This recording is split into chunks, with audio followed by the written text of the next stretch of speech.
Live from downtown Detroit, Local 4 News at 6 starts now. Storm warning got canceled, but there is still a ton of rain in the storms that we are tracking. We'll show you how long this threat lasts.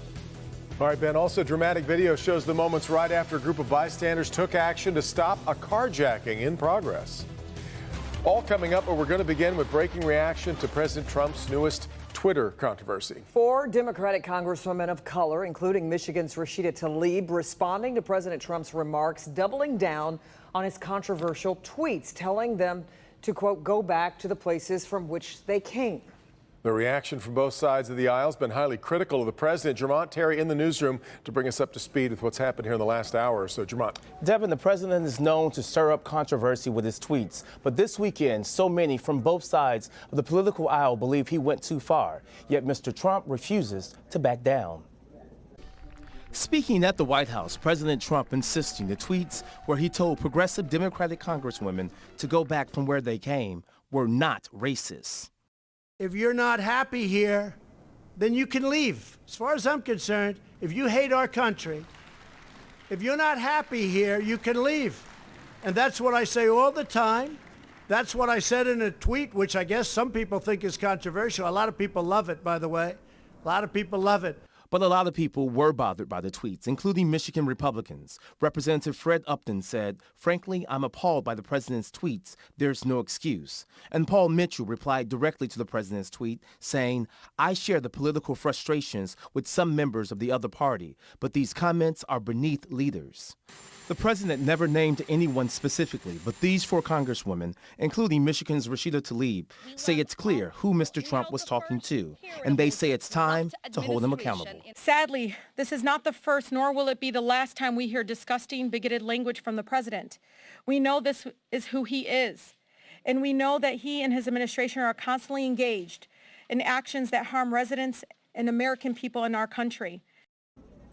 Now, the congresswomen all say the president is doing one thing, offering, quote, disruptive distraction to the matters that people care about. Live in the newsroom, Jermont Terry, Local 4. A lot of people talking. Okay, thanks, Jermont. We've got a few weather worries this afternoon. Radar's been a little busy. Yeah, we do. Let's get over to Ben, who's tracking it all for us. Hi, Ben. Yeah, Kim and Devin, we had that severe thunderstorm warning for Genesee County. It was in effect until 6:15. The Weather Service canceled it early as this storm has weakened down below severe limits. Still packing a lot of rain, though, as it moves through that county. And these are pretty slow-moving storms now. They were starting at about 30 miles an hour, and now they're down to about 20, and in some cases, maybe crawling a little bit slower. And you can see just with this cell north of Ann Arbor that popped up, these things are tremendous rain producers. There's definitely some lightning in there too, but we don't have any warnings or watches in effect right now. Still a marginal risk for severe weather, though, as we get through the rest of the evening. That's cooled everything down where we've seen those showers there north of 69 primarily, 74 in Flint, 73 in Lapeer. The rest of us are in the mid and upper 80s. Heat index is noticeable. It's up to 95 in Ann Arbor, but wait till you see the end of the week. Humidity spikes tonight. What's left of Barry shows up tomorrow, and that's not going to be a dry day. But the first significant heat wave of 2019 rolls in later this week. We'll look at triple-digit heat index readings and tell you how long those last. Coming up, guys. And now we continue to follow breaking news today out of Oscoda County, and in fact, we've learned some new information for you here at 6. Take a look here. This is 2-year-old Gabriella Vitale. She's from Monroe, and state police say her jacket has been found near where she was reported missing. Last seen this morning west of M33 and Reba Road in Commons Township. Deputies and troopers have been looking for. If you have any information, you're urged to contact Michigan State Police as soon as possible. A Belleville man is in jail tonight accused of trying to steal a man's truck at a Wyandotte gas station. Video shot by a witness shows the man was caught and taken down within seconds. Nick Monticelli reports the quick end of this frightening situation had a lot to do with who happened to be nearby at the time. Nick?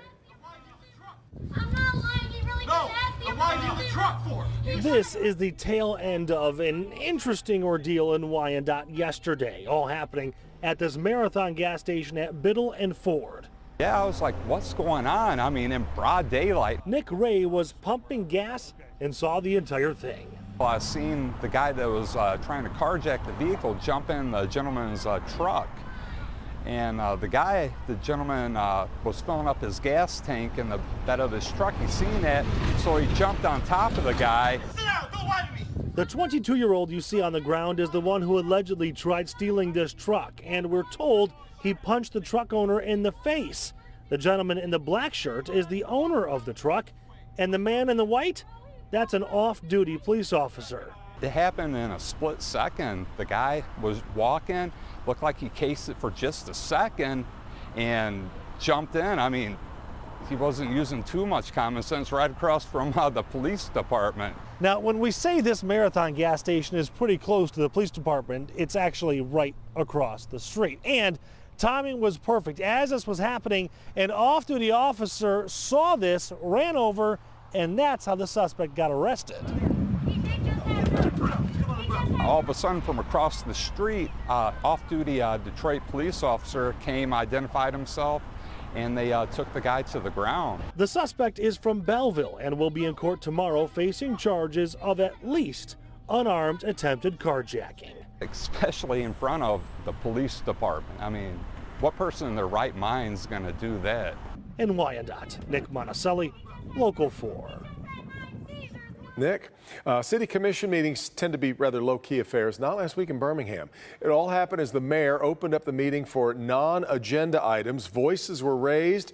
Attorneys advised not allowing discussion. Before you knew it, the meeting was over mid-sentence. Rod Maloney live with more on what happened. Rod.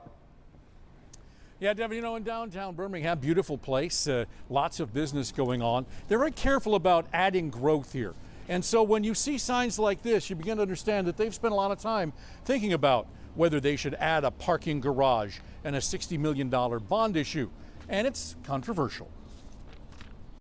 This is a new deck on New Old Woodward. All right, you have to stop. Resident David Bloom is a local activist fighting this new Birmingham expansion plan and bond. Didn't like this flyer the city put out. There was a presentation made by Joe Valentine, Myths versus Facts, about things that... Mr. Bloom, we're allowed to educate, not advocate. You're advocating. He was shut down, and that's when resident and activist Clinton Baller jumped into the fray. This is our city attorneys. This is a freedom of speech issue. This is a First Amendment issue. My first call in the morning is going to be to the ACLU. You are violating our First Amendment rights. I don't care about a contract between the city and the cable board. After about 3 or 4 minutes, the mayor wasn't putting up with the debate, gavelled the meeting closed. All right, this meeting is adjourned. Today, Baller said he thinks the city's supporting the bond and preventing opposition from making its case, adding it wasn't properly discussed in public. Well, I'm going to keep fighting. I hope the bond is defeated and that very quickly the city has a plan B. City manager Joe Valentine says that is just plain wrong. There has been limited involvement of some of these individuals, but recently there's been a push to engage the community with the misinformation to get them involved. And another thing that Valentine points to is that this was the city's flyer that they sent out, and it's what originally sparked the controversy. Well, Baller filed a complaint with the state Secretary of State's office. Well, this letter came apparently today saying that this is okay and that Baller's claim is specious. Now, they're going to be holding more meetings on this subject. Another one comes tomorrow night. Reporting live, Rod Maloney, Local 4. All right, Rod. Well, tackling blight has been a top priority for the city of Detroit, but some neighbors on the west side feel as if their area has been overlooked, and that has more to do with how blight removal is funded. So let's get to Priya Mann live on Clements near Davison and Rosa Parks. And Priya, there are certainly signs of progress, but clearly more work needs to be done. Yeah, that's right, Kimberly. Take the home behind me. You know, the city has blight removal programs that board up vacant homes, but this is the ultimate goal. Plots of land where homes have been demolished. And since 2015 in this area, 10 homes have been demolished with 2 more in the queue. But neighbors say more needs to be done, and is usually the case. It comes down to money. I wish they come take the rest of it down and get it over with. Keith Sims has lived next to this eyesore for more than a year. I don't know what happened to this house because it just fell down. His neighborhood at Clements near Linwood has certainly changed over the years. It's a shame. I don't see if people don't buy them up. They just sit there. And you know, the scrap people, they'll go inside and tear up even more. As Local 4 drove around, we noticed boarded up homes, some with bright, colorful pictures. There was also empty lots and fresh holes where homes had been demolished. They only can do so much, but they are getting to them. I will say that when it comes to every other block, when they start tearing them down, it's 2-3 bulldozers or whatnot on every other block. So how does the city choose which home gets torn down? Well, due to federal funding, they don't often have a choice. This map breaks it down. Gray areas are within federally funded zones. The white areas are not. Sims neighborhood is split. One side of the street is HHF and the other is not. So when I come and demolish on this side, you wonder why I don't demolish on it. It's because of those restrictions. Sims says he hopes the home next door is next on the list. I just wish they could do a better job than they're doing now. You know, because we really concerned about the kids. Now, those federal funds will likely run out by the end of the year. That's why the mayor has introduced a proposition for a $200 million bond that voters will decide next year. If it's approved, well, then the city would not have any restrictions and could demolish homes wherever they see fit. Reporting live from the west side, I'm Priya Mann, Local 4. We'll see how that works out, but certainly is frustrating in the meantime. Yeah. Thanks, Priya.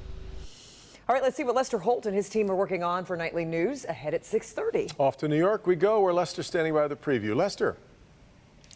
Hey, Devin and Kim, ahead tonight, charges of racism and the growing uproar over President Trump's comments about 4 Democratic congresswomen, what he and they had to say. Also, my interview with Iran's foreign minister and the prospects for war. Well, Lester, did you get a sense that Iran thinks they're close to conflict with the U.S. right now? You know, I talked to Foreign Minister Zarif about that. He says Iran doesn't want war, and he doesn't believe that President Trump wants war, but he cautions that he thinks there are people around the president who are pushing him in that direction. Yeah. All right, we'll talk to you in just a little bit. Lester, thanks so much. We'll see you in 20 minutes. Coffee drinkers tend to know a lot about what's in their cup. Might not know as much about the temperature at which your coffee was brewed. It does matter when it comes to your health, and we've got that coming up in a minute. Her journey has taken her through several countries and many dangerous situations. A young woman trying to escape the civil war unfolding in her home country, hoping to seek asylum in the United States. El gobierno mata a la gente como que mate a un animal. Y me tocó. Somehow she landed here in Metro Detroit. She is sharing her tale of struggle, hope, and new beginnings. It's a story you'll only see on Local 4 News tonight at 11. On the next